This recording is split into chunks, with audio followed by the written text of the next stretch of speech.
बिना बर्तन वाली वर्सेस 150 बर्तन वाली बहू की रसोई। मैंने मना कर दिया ना तो बस कर दिया।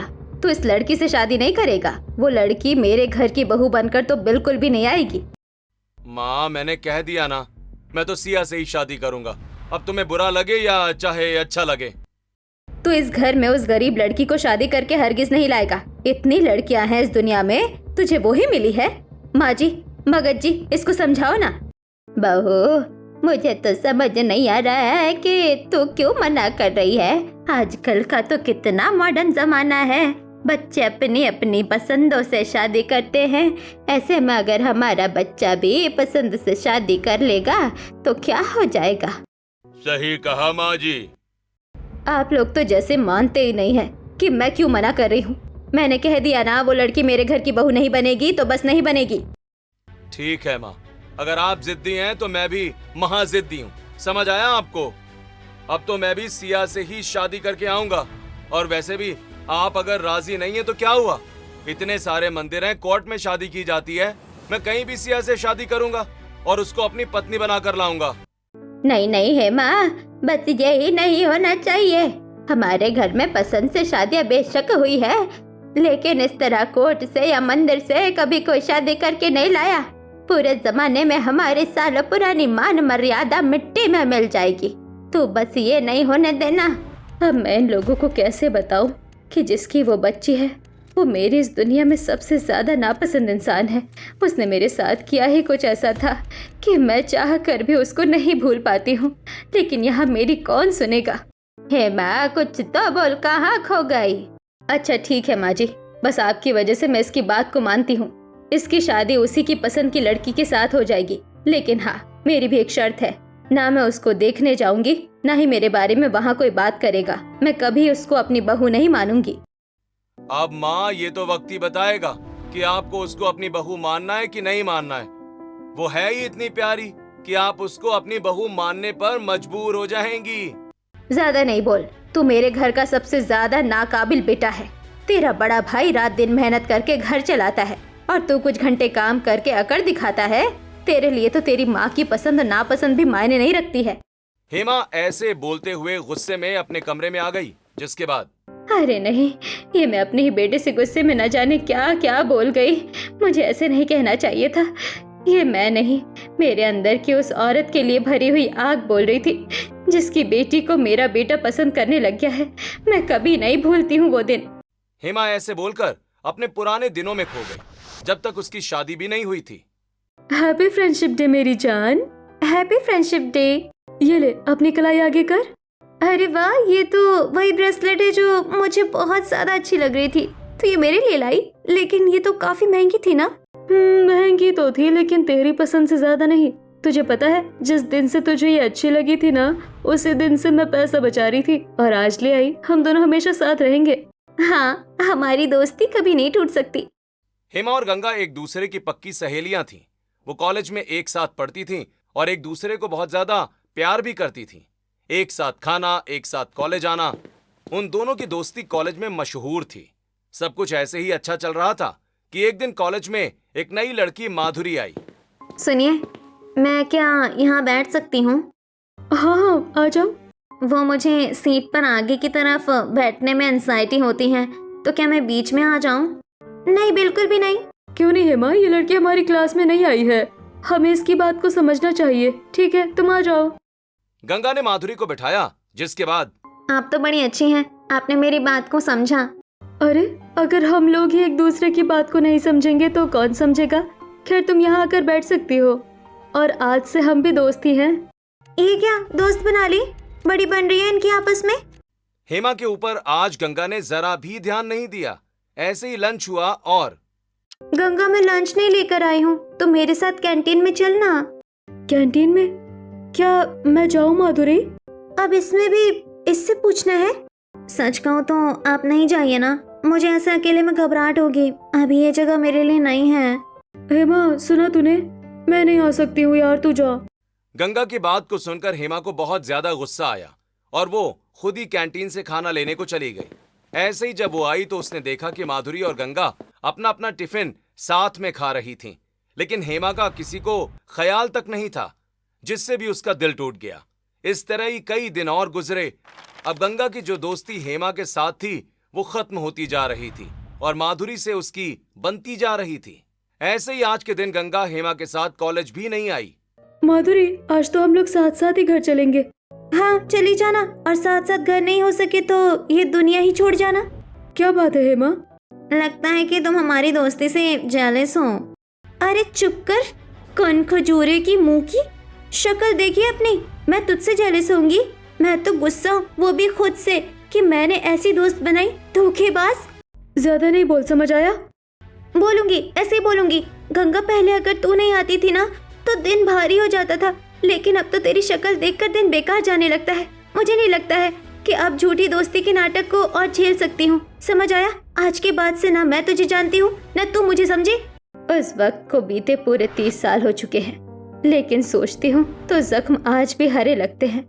मैंने तो सोचा था कि कभी अब उसकी परछाई से भी वास्ता नहीं पड़ेगा, लेकिन उसकी ही बेटी को मेरा बेटा चाहने लगा है। मैं तो फंस गई हूँ। माँ, आप रो रही हैं क्या माँ? अब नहीं तो क्या बात है बेटा? माँ, वो नीचे पंडित जी आए हैं। आपने उनसे लड़की ढूंढने को कहा था ना, तो वो रिश्ता लाए हैं, आप देख लो। हेमा नीचे गई जहां पंडित बैठा हुआ था। हेमा ने अपने बड़े बेटे के लिए एक लड़की को पसंद किया, जिसके बाद उसने पंडित जी से उस लड़की के घर खबर भिजवा दी। राम राम हेमा जी, अब मैं चलता हूँ।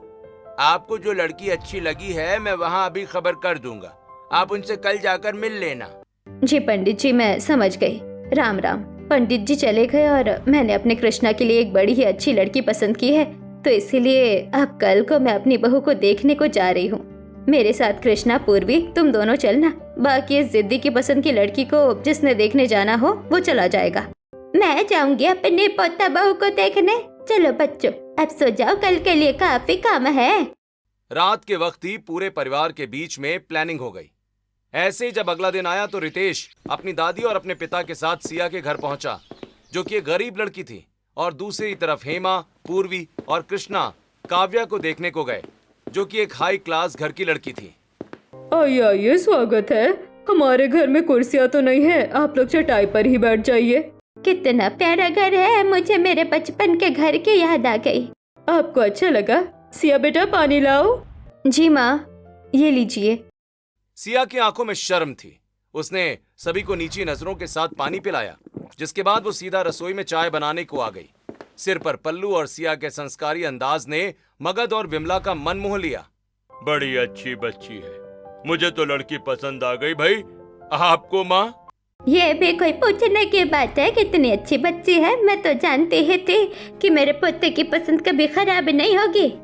हाँ, बस कोई माँ को भी पकड़ कर ले आता। माँ, तुम्हारी माँ क्यों नहीं आई? क्या नाम है उनका? आंटी वो। अरे अरे छोड़ो बहन माँ को। तुम ये बताओ कि लड़की जरा पढ़ी लिखी भी है क्या? जी हाँ, जितना मेरे बस में था मैंने इसको पढ़ाया है। ऐसे ही गंगा के घर में बातें होने लगी, तो वहीं दूसरी तरफ बातें तो काफी हो गई, लेकिन आपकी लड़की कहाँ है? पता नहीं, रसोई में वो कुछ बना रही थी। काव्या, काव्या बेटा। क्या है माँ? आपसे रसोई का ओवन ठीक नहीं करवाया जाता है? मेरे सारे कुकीज जला दिए।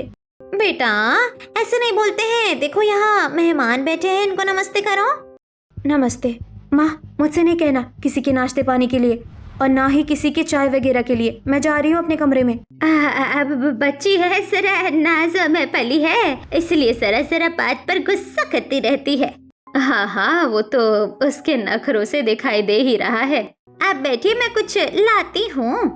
काव्या गुस्सा करते हुए चली गई, जिसके बाद उसकी माँ को ही सभी के लिए नाश्ता बनाना पड़ा। और वैसे सच कहूँ ना बहन जी, मुझे आपकी बेटी के जैसी ही बहू चाहिए थी, एकदम मॉडर्न और आज के जमाने को समझने वाली। मेरी तरफ से तो हाँ है, और मुझे शादी में ना देरी नहीं चाहिए। मैं चाहती हूँ कि मेरे घर की लक्ष्मी बस जल्द से जल्द मेरे आंगन में आ जाए। तो 1 हफ्ते बाद का शादी का वक्त रख लेते हैं, जैसा आपको ठीक लगे। मैं भी यही चाहती थी कि बस जल्दी से जल्दी मेरी बेटी का घर बस जाए। रेखा और हेमा दोनों के ख्याल मैच होते थे, जिसकी वजह से रेखा ने हेमा से 1 हफ्ते बाद को ही शादी के लिए हाँ कर दिया। दोनों तरफ रिश्ता पक्का हुआ और एक साथ ही दोनों भाइयों की शादी तय हो गई। ऐसे ही देखते देखते 1 हफ्ता बीत गया और अब दोनों बहुएं घर की दहलीज पर आ खड़ी थी। लेकिन हेमा अभी भी सिया की शक्ल नहीं देखना चाहती थी। उसने बस काव्या का गृह प्रवेश करवाया। कितनी गर्मी है। गर्मी लग रही है मेरी प्यारी बहू को? वो कपड़े ज्यादा भारी है ना, इसलिए चल आजा, मैं तुझे घर के अंदर छोड़कर आती हूँ तेरे कमरे तक। रुक जा है माँ, तू ऐसे बस एक ही बहू का प्रवेश करवा कर नहीं जा सकती है, दूसरी बहू भी तो है। हाँ तो जिनकी मर्जी से ये आई है वो खुद देखे, मेरा क्या है। हेमा तुझसे भी हद है।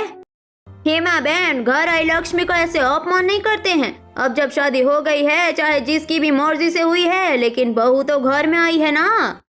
देखो तो सही, ये ज्ञान मुझे कौन दे रहा है जिनको खुद को अपना घर संभालना नहीं आता है। बहन, तुम्हारा बेटा भी तो शादी करके आया था, उसको क्यों तुमने घर में नहीं आने दिया? उसके साथ लक्ष्मी नहीं, रावण आया था।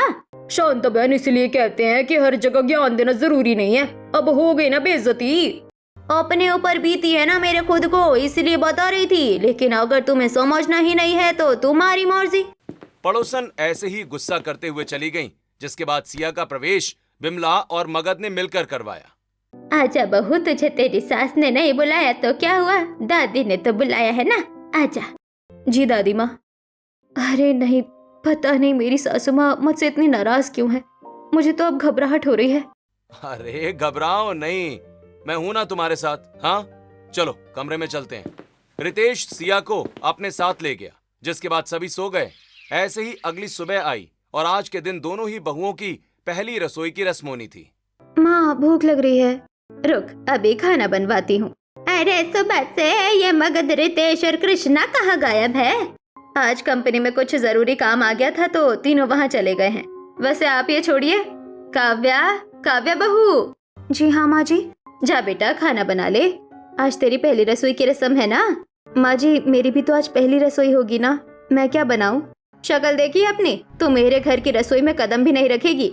सही कहा, रसोई में सारे के सारे मेरे दहेज के बर्तन हैं, समझी? तुम तो अपने घर से कुछ नहीं लाई। लेकिन दहेज की तो कोई बात ही नहीं हुई थी ना। दहेज ना लेना ना देना अच्छा नहीं है, तू ये नहीं जानती है हेमा? जानती हूँ, और मैंने कब कहा कि दहेज मुझे चाहिए था? लेकिन रसोई में मेरी बहू के बर्तन है, इसीलिए वहाँ ये काम नहीं करेगी। जा छत पर जा, वहाँ एक कोना है, अगर कुछ बनाना हो तो वहाँ बना लेना। जी माँ जी, मैं जा रही हूँ रसोई में खाना बनाने को, आज तो मैं बढ़िया खाना बनाऊंगी। काव्या खुशी खुशी अपनी रसोई में आ गई, जहाँ ढेरों बर्तन थे। और ये क्या, यहाँ पर तो ना रोटी मेकर है, ना ही ओवन है, ना ही हैंड चॉपर, कुछ भी नहीं है। अब जो मैंने सोचा था मैं वो कैसे बना पाऊंगी? ठीक है, अब जब सामान है ही नहीं तो मैं बस सभी को सादा सा खाना बना कर दूंगी। मैं बनाऊंगी दाल चावल, क्योंकि यहाँ पर रोटी मेकर है ही नहीं। अरे नहीं, यहाँ पर तो कुछ भी नहीं है। मुझे तो लगा था कि यहाँ रसोई होगी, लेकिन यहाँ पर तो बस एक फाइबर की चादर डालकर एक चबूतरा बना हुआ है। अब मुझे इसको ही अपनी रसोई बनाना पड़ेगा, लेकिन बिना बर्तन के किस तरह मैं कुछ भी बनाऊंगी? सिया का दिमाग परेशान हो गया था कि वो अब क्या करे। वो नीचे गई और मिट्टी खोदने लगी। सुबह से कुछ नहीं खाया है, ये भी नहीं पता है कि मुझे कुछ खाने को मिल भी पाएगा कि नहीं, लेकिन बस कोशिश तो कर ही सकती हूँ। बहू रानी, किस लिए मिट्टी खोद रही है? पौधे लगाने का इरादा है क्या? जी हाँ, वो हो लिए इनके इरादे। इसकी सास ने इसको रसोई नहीं दी होगी, इसलिए बेचारी अब अपने लिए बर्तन बनाएगी। शांता की बात को सुनकर सिया कुछ नहीं कह पाई, क्योंकि यही सच्चाई थी कि वो मिट्टी ऊपर लेकर गई और उसने मिट्टी का चूल्हा बनाया। ऐसे ही जब कुछ और मिट्टी बची तो उसने उससे बाकी कुछ बर्तन, जैसे बड़ा सा पतीला, 2 प्लेट और ग्लास भी बनाए, लेकिन अभी वो सब सूखे नहीं थे। कितना अच्छा लग रहा है मेरा चूल्हा, लेकिन अभी इसको सूखने में वक्त लगेगा। तब तक मैं नीचे चली जाती हूँ। लगता है कि नीचे सभी खाना खा रहे हैं, हो सकता है कि मुझे भी बुला ले। बहू, ये क्या बनाया है? कितना सारा राशन था, उसमें से तूने पहली रसोई में दाल चावल बनाया। बस राशन होने से क्या होता है दादी माँ, कम से कम घर में जरूरत का सामान तो होना चाहिए था ना। बेटा सब तो है। नहीं, सब नहीं है। देखिए, रोटी बनाने की रोटी मेकर नहीं है, साथ ही हैंड चॉपर भी नहीं है और ओवन भी नहीं है। माँ जी, मैं ये सब ऑर्डर कर रही हूँ। लेकिन बेटा, अभी तो तुझे घर में आए 24 घंटे नहीं हुए हैं, तेरे सामान पर से अभी पन्नी भी नहीं उतरी है और तुझे नया सामान भी चाहिए। लेकिन मेरी जरूरत का सामान तो नहीं है ना, अब चाहे कितना ही हो वो बेकार ही है। चलिए, अब मैं ऑर्डर कर रही हूँ और कोई मुझे नहीं रोकेगा। लो कर लो बात। वैसे सिया बहू कहाँ है? उसने कुछ नहीं बनाया। वो क्या बनाएगी? उसके पास पल्ले कुछ है भी? अब उसको यहाँ नहीं बुलाना, नहीं तो मेरा मूड खराब हो जाएगा, समझ आया? हाँ हाँ, उसको कोई नहीं बुला रहा है। ये क्या, अब मुझे खाना भी नहीं मिलेगा? लेकिन मेरा क्या कसूर है? सिया को किसी ने खाने के लिए नहीं पूछा। कुछ ही देर के बाद सभी ने खाना खा लिया, जिसके बाद काव्या ने खाने के बाद के बर्तनों तक को साफ नहीं किया। मेरा मन नहीं है इन्हें साफ करने का। वैसे भी ये तो बेकार ही बर्तन है, मैं तो किसी और बर्तन में खाना बनाऊंगी। ये क्या, जिसके पास बर्तन है उसे कदर नहीं है, और जिसके पास नहीं है वो तड़प रहा है। मेरा चूल्हा और मिट्टी के बर्तन तो कल तक जाकर सूखेंगे, लेकिन अभी के लिए मैं क्या करूं? सिया को ऐसे ही सोचते हुए शाम हो गई और शाम को सभी घर आ गए। रितेश सीधा अपने कमरे में गया। जहां सिया कमरे में ही हो। वैसे कैसा जा रहा है तुम्हारा दिन? मेरा दिन बहुत अच्छा था रितेश जी, सच में। पहली रसोई में क्या बनाया था तुमने? मैंने काफी कुछ बनाया था, लेकिन कुछ नहीं बच पाया माँ जी। वो क्या हुआ था कि सभी को खाना इतना अच्छा लगा कि सब खा गए। सिया ने रितेश से झूठ बोल दिया, जिसके बाद चलो अच्छा है। वैसे मैं चौराहे पर से चाउमीन लेकर आया हूँ, तुम्हें पसंद है ना? ये लो, खा लो। पूरे दिन में अब कुछ खाने को मिला है, बड़ी भूख लगी है। सिया ने रितेश की दी हुई चाउमीन को खाया, जिसके बाद उसका पेट भरा और सभी सो गए। ऐसे ही अगले दिन। हाँ जी, ये भी मेरा है, और एक और होगा, वो भी देख लीजिए। हाँ हाँ। बहू, क्या क्या मंगवा लिया है? कुछ मेरी जरूरत की चीजें हैं माँ जी, जैसे कि इसमें रोटी मेकर है और साथ ही एक ओवन है और एक हैंड चॉपर है। ओह अच्छा, लेकिन बहू इस सब की क्या जरूरत थी? खाना बनाने को तवा और चकला तो है ना, और ओवन भी कढ़ाई के अंदर बन जाता है। माँ जी, आप अपना दिमाग नहीं चलाइए, मैं कोई पुराने जमाने की औरत नहीं हूँ, एक आज के जमाने की मॉडर्न लड़की हूँ मैं। भला ऐसे खाना कैसे बना पाऊंगी? अच्छा चलिए, अब आप मुझे रसोई में जाने दीजिए। अपनी नई नई चीज इस्तेमाल करने को एक्साइटेड हूँ। आज तो मैं काफी कुछ बनाऊंगी। हाँ, तो मैं बनाऊंगी रोटी और साथ में सब्जी, मीठे में मैं बनाऊंगी केक। चलो अब शुरू करते हैं। काव्या ने जो जैसे जैसे बोला था वैसे ही उसे बनाने को वो तैयारी करने लगी। जबकि दूसरी तरफ, वाह, मेरा चूल्हा तो सूख गया है। अब मैं इसके ऊपर खाना बना सकती हूँ, और ये प्लेट, प्याले और कप भी सूख गए हैं। लेकिन मैं क्या बनाऊं? अब तो माँ जी के पास जाना ही पड़ेगा। ए, घर में ऐसे आजादी से क्यों घूम रही है? तेरा इस तरह नीचे आना मना है, पता है ना? जानती हूँ माँ जी, लेकिन मैं क्या बनाऊं? ऊपर तो बनाने को कुछ नहीं है। आप कुछ दे दो। दे दूं? अरे मैंने क्या दुकान खोली हुई है? माँ जी, मेरे पास तो ना पैसे हैं ना कुछ और रितेश जी जो कुछ कमाते हैं आपको ही तो देते हैं ना। अच्छा, तो अब मेरे बेटे की कमाई का मुझे ही रोला दिखा रही है। सब जानती हूँ मैं। वैसे कहे तो ये ठीक ही रही है। अगर मैंने इसको कुछ बनाने को नहीं दिया तो ये रितेश को बता देगी। ठीक है, एक ही है ना तू, देती हूँ मैं। और हाँ, मुझे माँ नहीं कहा कर, तेरी माँ नहीं हूँ मैं, समझ आया? जी, ला कर देती हूँ मैं तुझे। रसोई के अंदर कदम ना रखना। ठीक है। सिया बाहर ही रही, जिसके बाद हेमा रसोई में गई और बहुत नाप तोल करके उसने थोड़ी सी दाल, आटा और तेल सिया को लाकर दिया। ये ले, और आइंदा मुझे दिखाई ना दे जाना। शुक्रिया माँ जी, मेरा मतलब शुक्रिया आपका। ये तो बहुत ही ज्यादा कम राशन है, लेकिन चलो अभी के लिए तो ये मुझे काफी हो ही जाएगा। बाकी अब कल की कल देखूंगी। सिया राशन लेकर छत पर आ गई, तो वहीं दूसरी तरफ इस रोटी मेकर में तो रोटी वैसे बन ही नहीं रही जैसे कि ऐड में दिखा रहे थे। ये तो सभी तरफ से चिपक गई है। अब मैं क्या करूं? ये जलने की बदबू कहाँ से आ रही है? मेरी सब्जी क्या तो जल गई? मैंने केक भी तो बेक होने को रखा था, उसका क्या हाल है? देखती हूँ। हाँ, ये भी खराब हो गया। मैं तो कुछ भी नहीं कर सकती हूँ।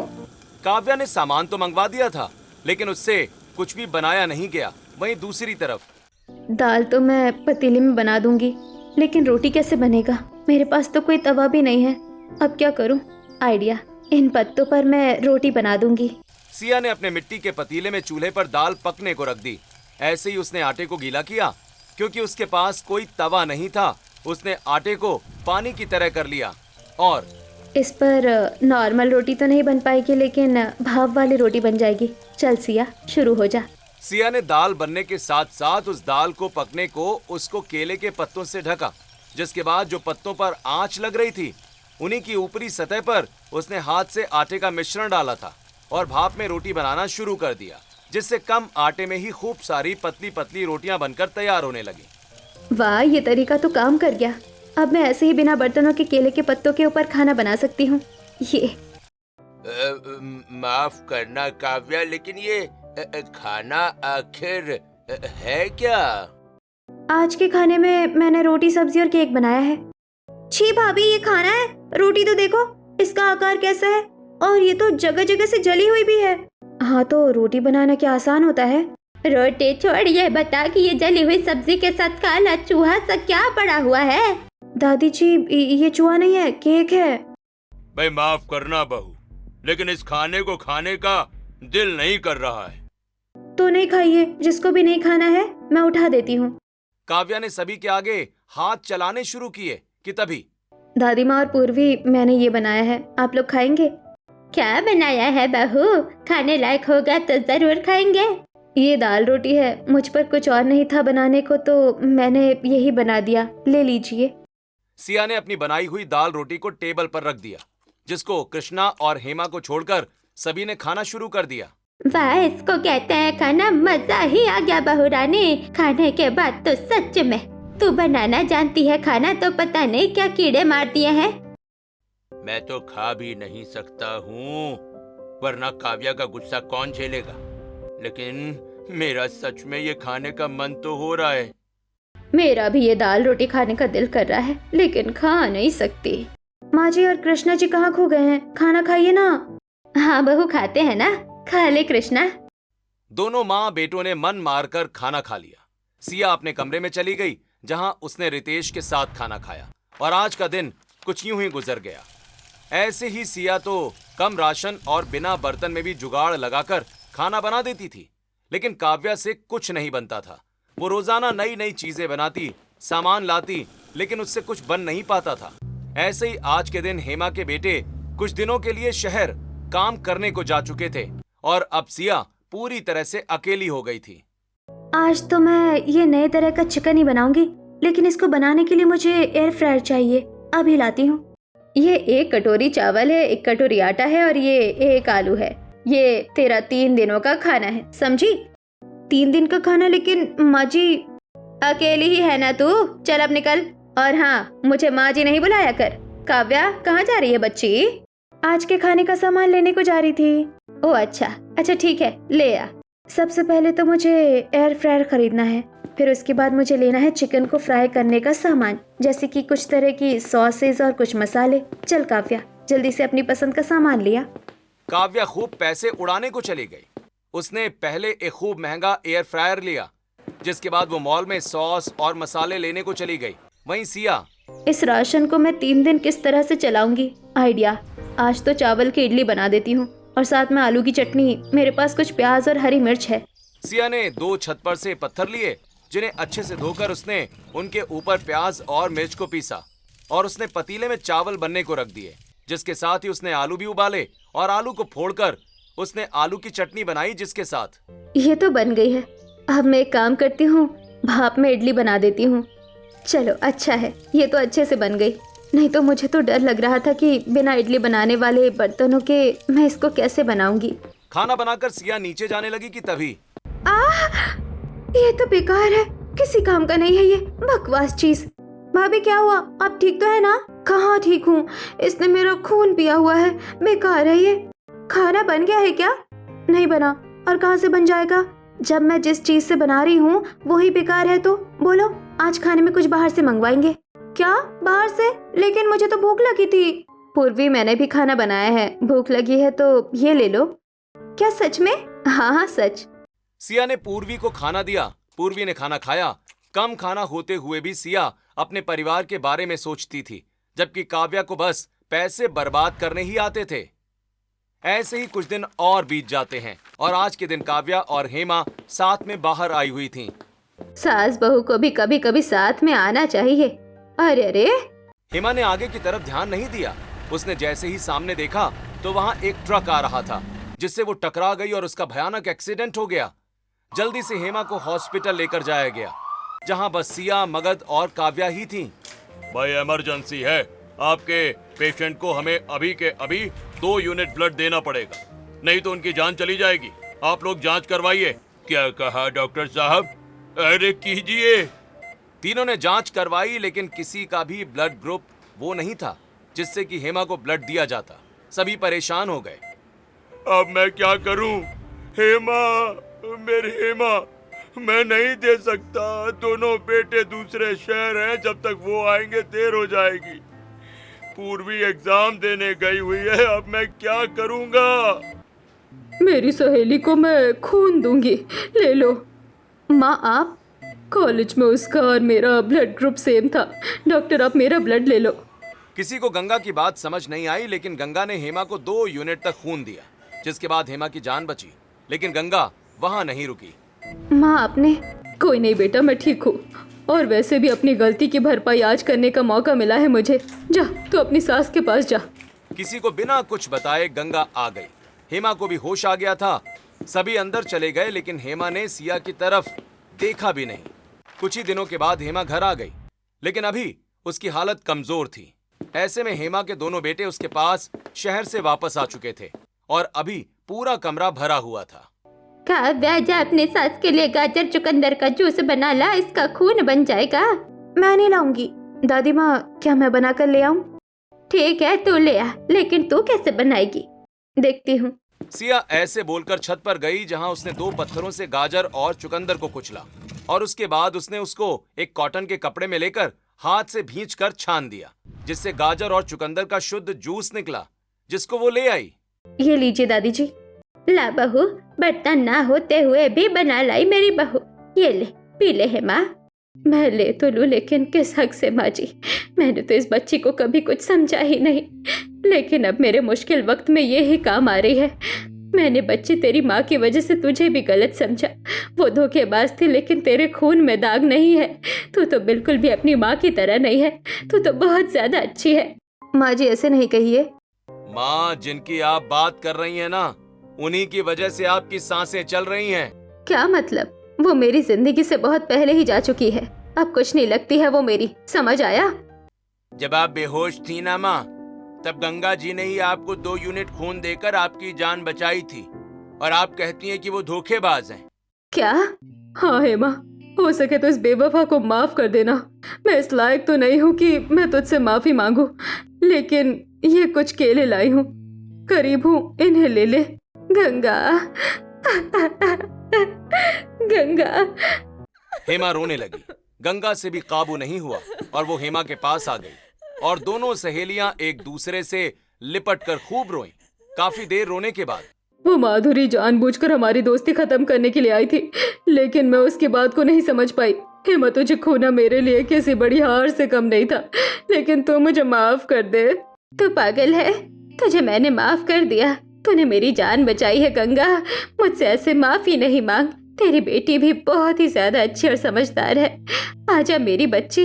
हेमा ने गंगा और सिया को गले से लगा लिया, जिसके बाद काव्या ये सब देखती रह गई। तू मेरी बच्ची है सिया, तू घर की रसोई में खाना बनाना और सभी के साथ खाना। मैं देखती हूँ तुझसे तेरा ये हक कौन छीनता है। शुक्रिया माँ जी। कहते हैं रसोई की पहचान बर्तनों की गिनती से नहीं, बल्कि बनाने वाले के हुनर और प्यार से होती है। सिया आज के दिन खुश हो गई थी। हेमा को उसकी बरसों पुरानी सहेली वापस मिल गई थी और अब सब ठीक हो चुका था।